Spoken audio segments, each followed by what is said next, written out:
He meant just the dogs. Nope, kids too. Yeah.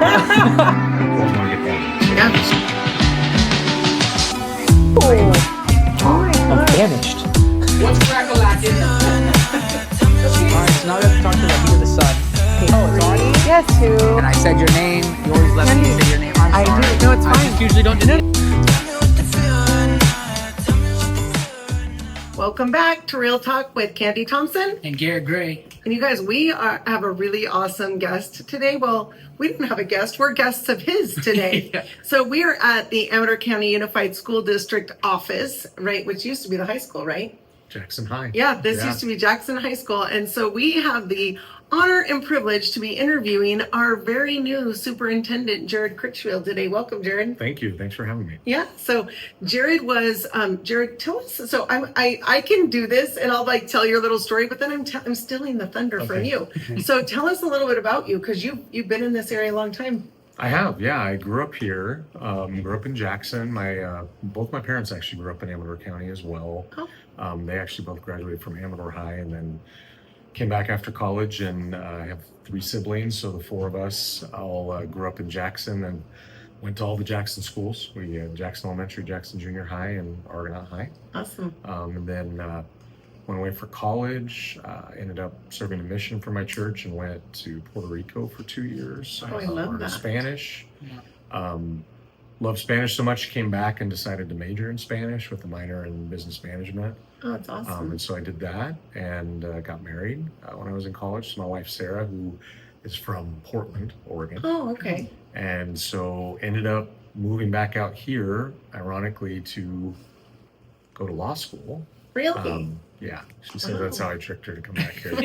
I swear I'm doing law. Yeah, did not love it. Right? So I was actually a student at McGeorge Law School Wow. and did a semester there, and then decided I'd kind of been vacillating between education and law, and so then after that, said no, I want to get into education. So I was working in business, selling ATM machines, and kind of traveling all over the country. Right? Yeah. Isn't that crazy? Yeah, kind of traveling all over the country, working here locally for Tom Busey, if you know him. I do. His company, but he had a deal at the time. We were going to all these trade shows all over the country. So I got my master's in education in a million different hotel rooms all over the country Oh as I my was gosh. traveling for work. And then things ended up working out really well, and I became a teacher at Amador High.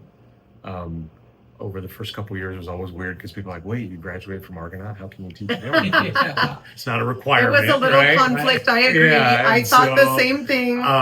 But anyways, ended up loving it. I actually coached boys and girls soccer there back when they weren't in the terrible season of winter. The boys were in the Right, fall right. and Yeah. girls were in the spring. So I Right. coached both those and taught Spanish, and then eventually became principal at Amador High. Right. Yeah. So really quick, I love that you were the Spanish teacher. I was, Like that's yeah. so fluent in Spanish. He didn't Yep. just love Spanish and major in it. Like he taught Spanish. That's did. super awesome. Yeah. I've talked to people that had you for Spanish Oh, and have they you? loved you. Yeah. That was Yeah. fun. No, that's It's a fun awesome. subject to teach. Yeah. You know, it's a academic elective, so you can still, push them academically, but there's so many fun things about learning a language, culture, Yes. things like that are Yeah. just tons of fun. That's So- awesome. Okay. So I'm sorry. So No, you're fine. then you became principal at Amador. I did, yeah, and I did that for 5 years. Loved it. Had a great time. Yeah. It's a grueling job, but very rewarding, and love the kids and the staff, and just put everything into that school. And then the opportunity opened up here at the district office for chief business official. Right. Had the business background and went for it with no experience and got the job. Right, And right. so I did that for 7 years. Great. And then this past year, as the school year was winding down, our prior superintendent, Tori Gibson, got a job elsewhere. And so it was kind of late, not kind of late, it was very It was late, very late, in the yeah. game Yeah. to go find a new superintendent. So the board and I worked together on interim superintendent contract. Right. And so had that in place for this year as Yeah. interim superintendent, and then just recently at the last board meeting, they approved a permanent contract. I love that. Yeah. And what a fun opportunity, because you know, I always say, so I used to work at the Jackson Rancheria as the head recruiter. And so we did interviewing for a living. And I used to always tell people, like, you're interviewing us as much as we're interviewing them, right? But you actually got to try out the job before you said yes. That was really cool. And they got to try you out before saying yes. So that was really cool. Honestly, I don't know if I'd be here if it didn't happen that way. Really? I was pretty reluctant to even take the interim job. Really? Yeah. I don't know. I just never, I still have young kids. My youngest is 10. He's in 4th grade. Wow. And, superintendents, Busy work. it's hard. And the history in California, they don't tend to last a long time. Right. And so those were, I think, valid concerns about, is there going to be longevity? I don't really want to go anywhere. Right. I'm not trying to bounce around. And so, honestly, sometimes things work out for a reason, and having the interim deal really, let me, no one really treats you differently if you're interim or not. You're still superintendent. It's truly a test drive of the job. And so, it's been great. It's been great working with our school board and figuring that out. And so it gave me a really good opportunity to, like you said, try it out and realize, no, this is actually, I do want to do this. I love that. Yeah. Now, what's the time spent on all that? So you got here in Amador County, you were a Spanish teacher. From there till now, you've been in the district for... So it's easy for me to track. My daughter Elena's about to turn 16. And I was on a temporary credential as I was wrapping up my master's degree, which we do all the time with teachers. I refer to as a STIP, a short-term staff permit.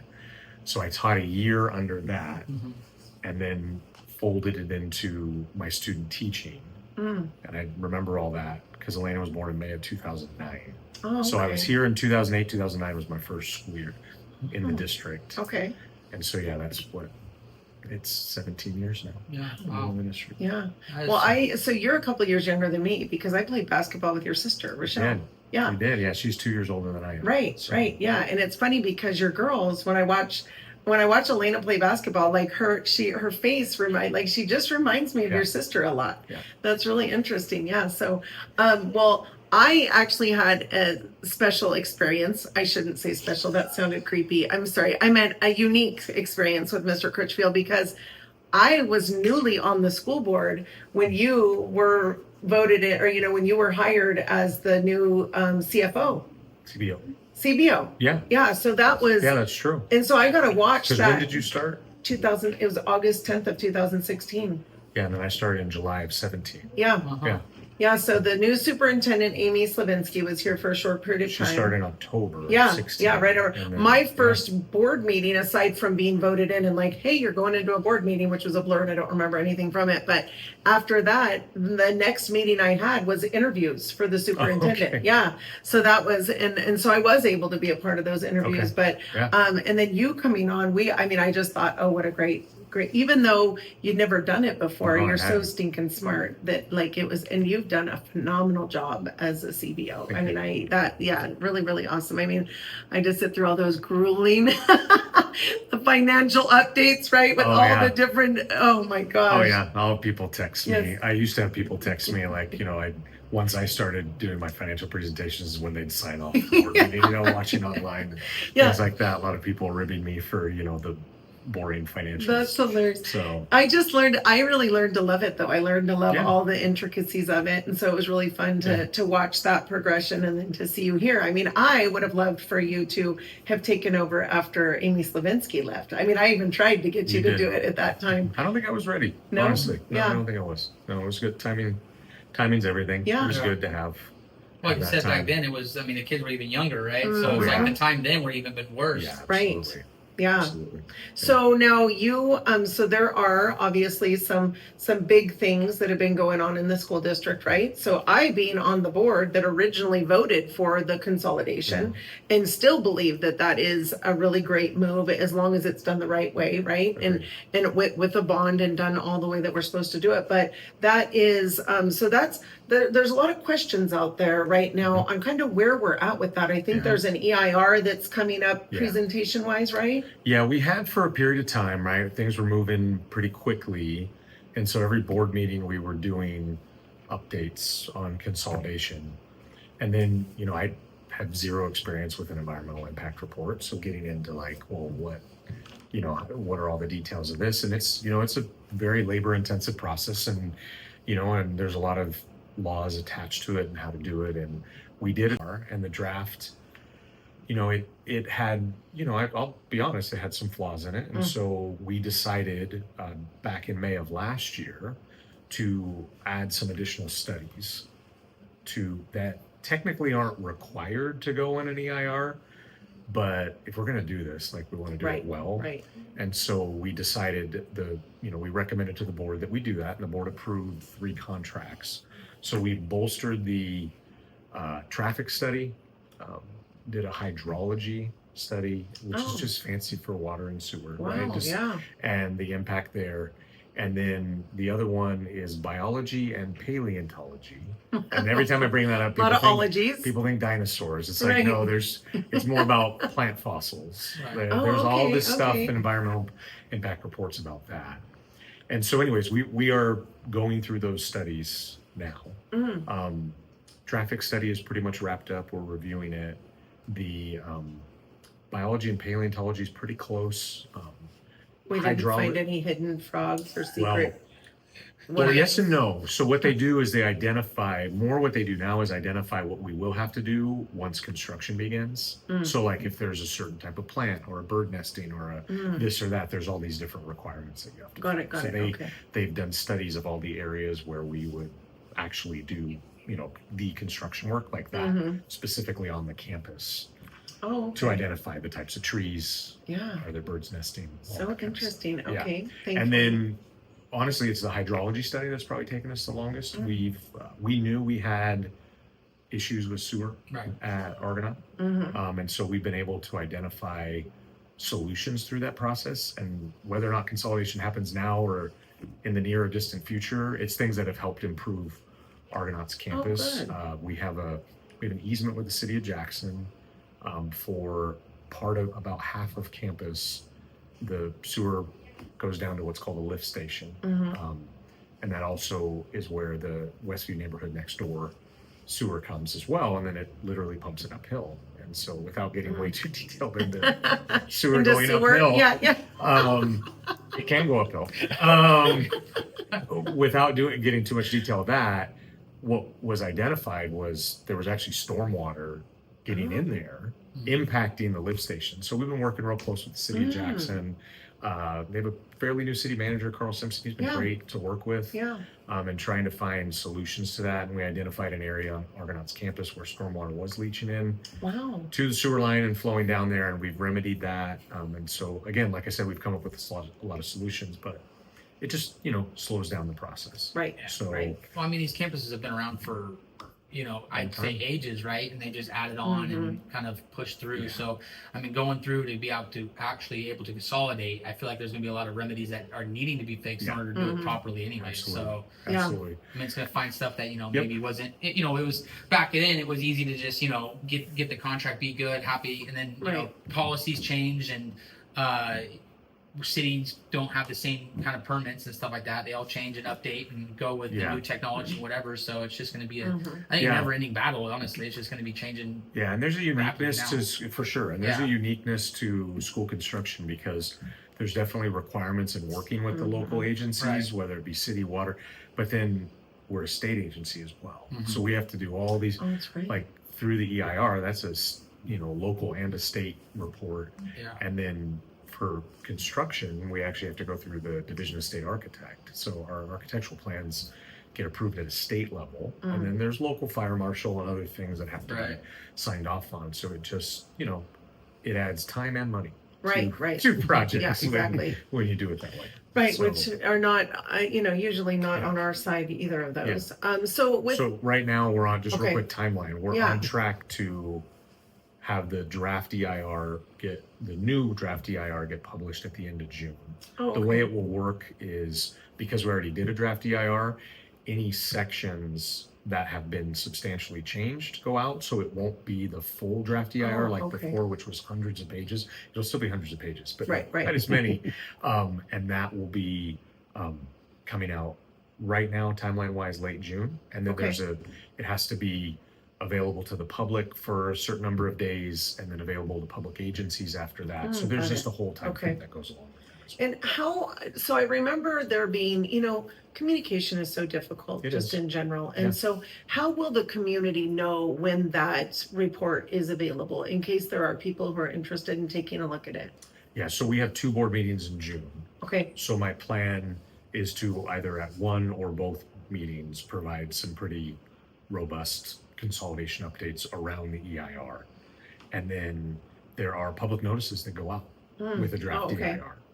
And so there'll be public notices going all over. When we did the first one, word clearly got out because we did receive responses. So, Right. so yeah, It must have it's- worked. Yeah. yeah. So we'll make sure we go through all the proper channels Perfect, for yeah. public notification and all that. No, that's great. And so I realize that we're kind of at this kind of this standstill for a little bit while we're doing this EIR and all of the updates. And so what moving forward, is this like we're still going off of the original vote, the last vote that happened, or is this going to have to be like a new vote with new ideas and kind of new plans? Kind of where is that at? Well, the thing is with the vote, right? I mean, it's been talked about a lot.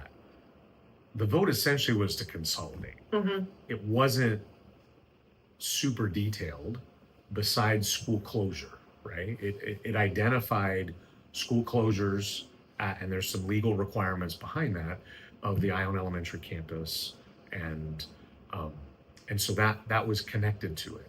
It did dictate that Amador would be the 7th to 8th grade school, that Ione Junior would become Ione Elementary School, and that Argonaut would be the high school campus. So that was dictated there, but again, that was all pre-EIR and Right. everything else.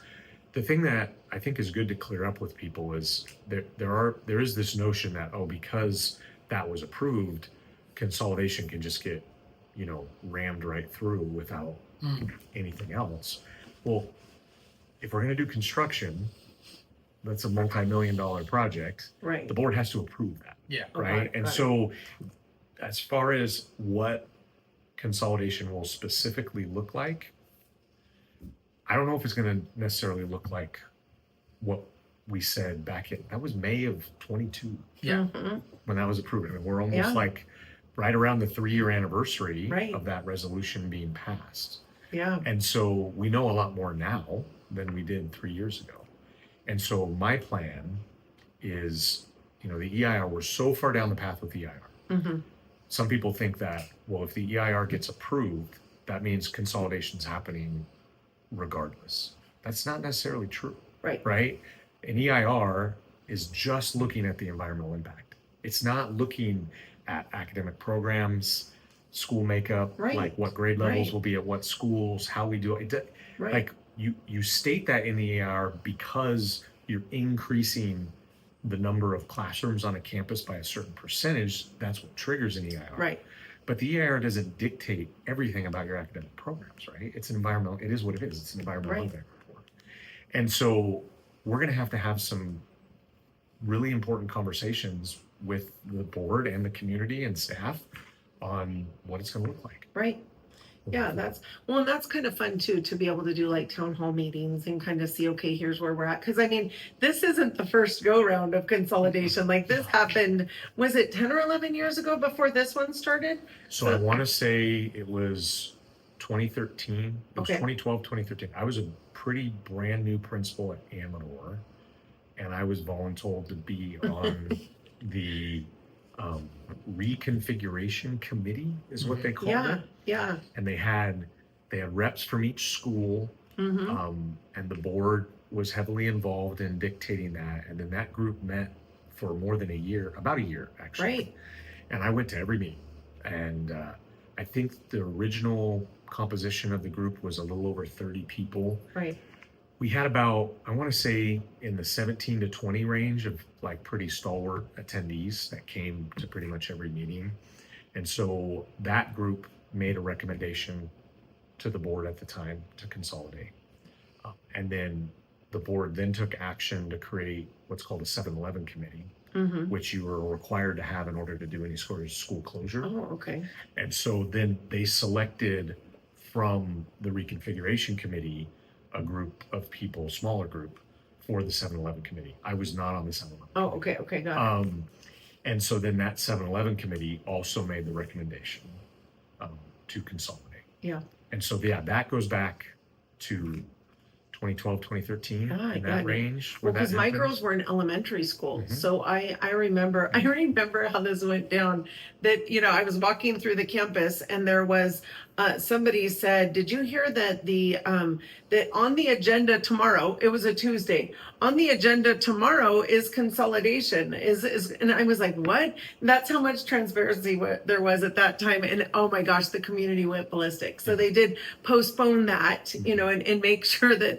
And then that's when all of this started. But isn't that hilarious? Yeah. Like the first we heard of it was the Tuesday before the actual Not like meeting. it's been posted and put out. And I mean, I'm done, sure it was, but there just wasn't as much involvement at that time. Yeah. I mean, social media wasn't what it was. Big, didn't know how to utilize. It was just mostly family pictures, right? My biggest question is now that it's been a couple of years and you're kind of being in the seat and looking at it. Do we still think it's that beneficial to move forward with the consolidation? I do. I mean, we're just the way we do it though is super important. Right. Like I keep telling everybody we only have one shot at this. Right. Right. If we're gonna do it, we got to do it right. And based on the EIR, finances, enrollment in the school district, like we can't just say we're doing it no matter what, right? We have to really be thoughtful about what it looks like. I get concerned long-term about a lot of things. One of the biggest ones that sometimes just gets a little bit overlooked is just the condition of our facilities. Right. We are in a district with really aging facilities, right. And it's not good. We're hanging on in some areas, and we've put a lot of money in to roofing alone, and we're still not caught up just on roofing. Yeah. And there's a lot more to do than just roofing. When we have, the building we're in right now, we think was built in 1913. Oh my gosh. There's a plaque that says that. Yeah. There's no plans. Right. So, I mean, we're in a building that's over 100 years old. Right. And it's, hanging on. Yeah. And, but I wouldn't put students in this building. Right. So I just think that, while facilities shouldn't be your only driving force, my kids play high school athletics, and I have the opportunity to go to a lot of different high schools in the area. And I look at what other districts have, right, facilities wise. Yeah. And I think we're shortchanging our kids when it comes to that. Well, I mean, if we need a bigger area, there is a plot for sale right across from right the high across school. the street. Got 17 acres at a beautiful 17.03 price. acres. All right. Yeah. I'm thinking It's sports actually complex. Not a little over 80,000 an You know? acre, which I mean, in Amador County, even in I think it's Jackson, great. that location, that's Yeah, a good see? thing, right? Yeah. Something to look into. I got a guy for you. Yeah, no, Yeah, it's just, yeah. and it's a good point though, because we have to we obviously in our community, like most, struggle with change. Yeah. Right. Everybody struggles. Yeah. Right? That's just normal. And so, we still have people talking about unification from the early 80s. And I was just about to bring it up. Yeah. People hear about it, and there's still people salty when Jackson was pretty much lost. Well, right? let's talk about Ione Homecoming this Yeah. weekend that they still do, and there's no high school There's in no Ione. high school. Yeah. Yeah, and those traditions are so good in so many ways, Yes, right? yes. We don't want to lose. People are worried about losing their community identity, and I get that. I don't want that to happen, but the state of California does not set up school funding based on the number of schools you operate. Yeah. They fund you based on the number of students you have. Right. And there's just a really harsh economics to this, where we're very inefficient with how we run our school district if you're just looking at it financially, right? And that, again, people don't always like this opinion, but we'll get compared to other districts, and I constantly say, in those districts, they don't even talk about high school till they have 2,000 kids. All right? We combine, we're not even anywhere near there. We're going to be at this point, we'll be under 1,200. Yeah. Wow. Both high schools next year, right now, our current projections, and the projections that are only a few months away are normally pretty solid around Right, here right. because most of the kids we know because they're returning, right? You don't have to, not a lot of predicting going on, Right. right? We know how many eighth graders we Right, have. right, yeah. We know how many seniors we have, and we know how many freshmen through Yeah, juniors. there might and be they a all, couple moving, and but they all not move many. up a grade level. Yeah. But as it sits right now, both high schools are less than 600 kids Wow. to start next school year, Wow. Yeah. right? Yeah. So then my question is for the viewers that are outside of our county, right, and haven't been in the system, like what is it something that can bring them in that, you know, we excel on, right? Like why bring your kids to the Amador County School District to help them, you know, kind of boost them up or, you know, people from the outside that don't know what we have to provide over here. I think what the board did back in May of 22 to just continue to emphasize that is they took action to not close any of our elementary schools. And for being a rural area, you really don't have a ton of travel time to get to any of our elementary schools. Now, again, Right. some of these areas, if you're on a dirt road and you're way back there, right, there's no way around. Yeah. But to be able to have elementary schools in Pioneer and Pine Grove and Plymouth, right, then our three larger, you know, towns, Sutter Creek, Jackson, and Ione, to be able to have that, I think is a huge advantage. And we hear a lot of positives from families about, you know, these kids all the way through sixth grade, Right. getting to go to school at their hometown, you know, school very close to where they live. And I think, you know, small elementary schools like that, I think there's a huge advantage There to is. that. Yeah. But then as you transition to junior high and high school, having more opportunities for elective programs and advanced placement programs for interventions and support shifts more towards having more students together and Right, being more right. efficient with that. Yeah, no, and I totally agree. And I know that, I mean, I do know that it's a very, it's going to be a hard one to swallow closing the Ione Elementary School. Yeah.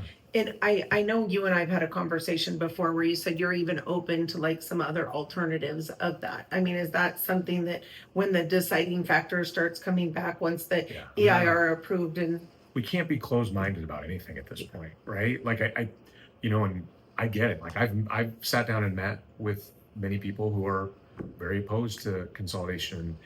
They've been super respectful of me, and I appreciate their perspective, right? And I want to make sure that, you know, if, like I said, if we do it, we got to do it right.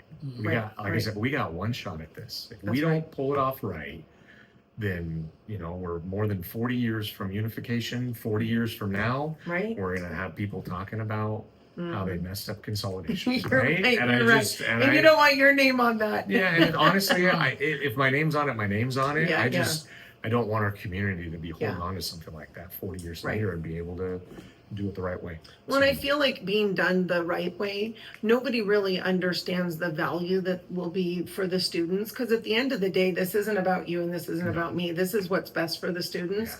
And that was what made me vote on it originally, is Yeah. it really truly is the best opportunity for the kids to have the most classes, the most experiences, the you know, the best quality teams. Like it really is one done on what we originally voted on in 2022 really would be. And I think it would be very well embraced in this community also once people realize the value, because it is hard. It is hard Yeah. taking, you know, but if you think about us, and this is one thing I love about Amador County, is that we are, I've always said, we're like a homeschool community. I mean, a private school community. Like, I mean, all we do is rally around our schools. And can you imagine if all of us were rallying for the same schools? Oh, yeah. But I mean, we travel 3 hours away for games, and we'll have more parents and Oh, yeah. fans than the home team will. So it is a really awesome community, and our schools are such a big deal in this community because, I mean, it's kind of what we all do, right? We Yeah. just rally around our schools. So yeah, I think that's why my experiences though help with this because, Yeah. you know, having grown up here, it's not just that. Right. I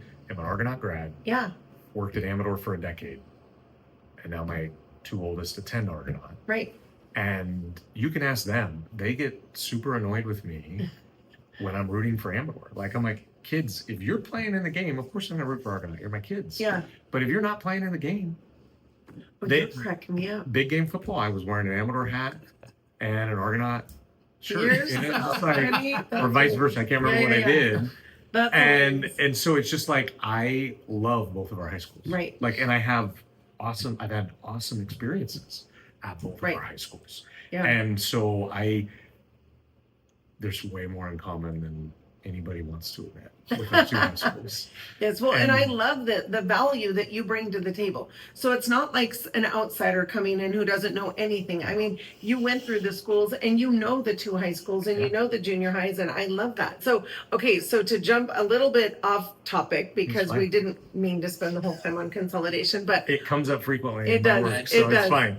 what would be like, what's your favorite accomplishment since you've been district office? What would be like top one or two that you're like, this is something that I'm super proud of?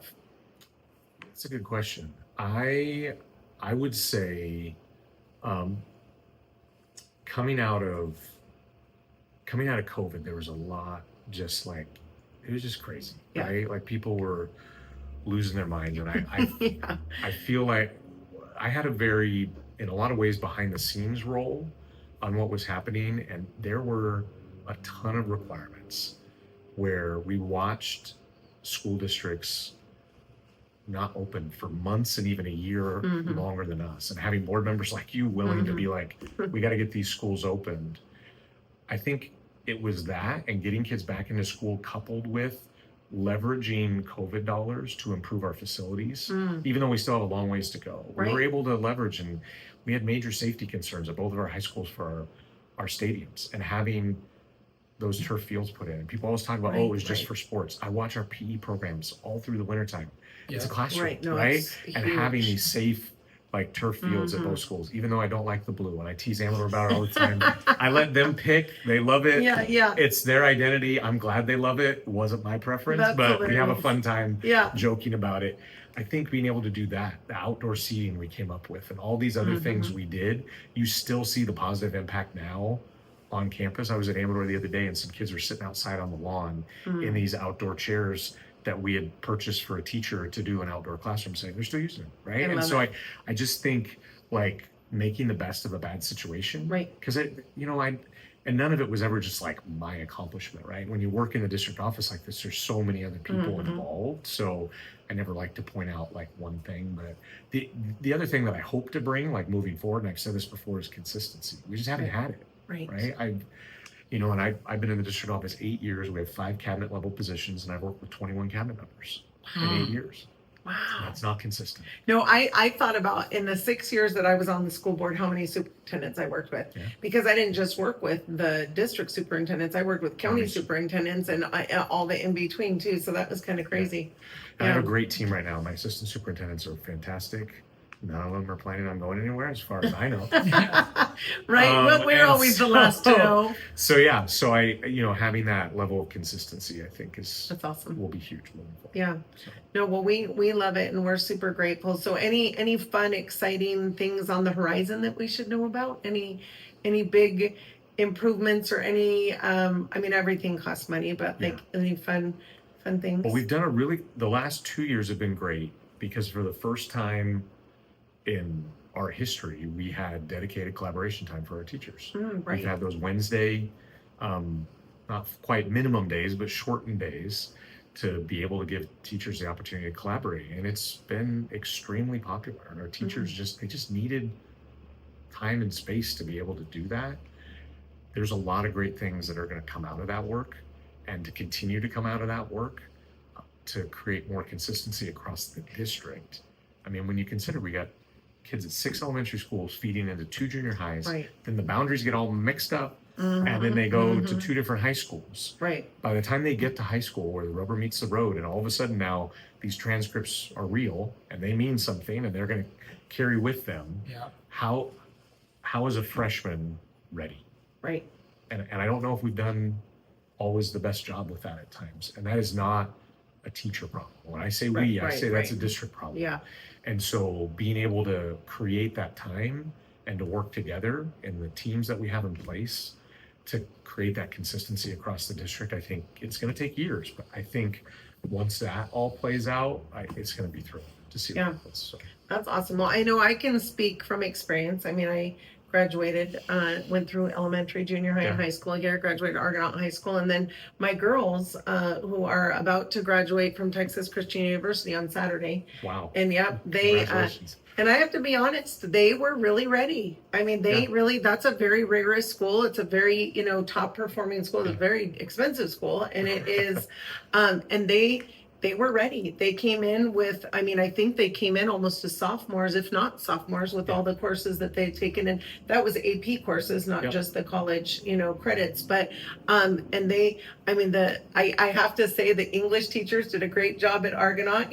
Goff and Dugan are amazing. And they really, really prepared them math wise. They were really, really prepared. Emily's a finance major, right? Awesome. So she's graduating with that. And so, I was very proud of how well my kids were prepared. Yes. And that was 4 years ago. Yeah. So it's not like there's, it's even, and that was during crazy times. Because it was crazy from the time they were in junior high all the way up. But I really feel like there is a lot. So just for people who are not familiar with Amador County, like Jared said, there are 6 elementary schools, 2 junior highs, currently 2 high schools. So that's where the consolidation comes in. And then 1 alternative school. 1 alternative school. And then we also have a online, don't we?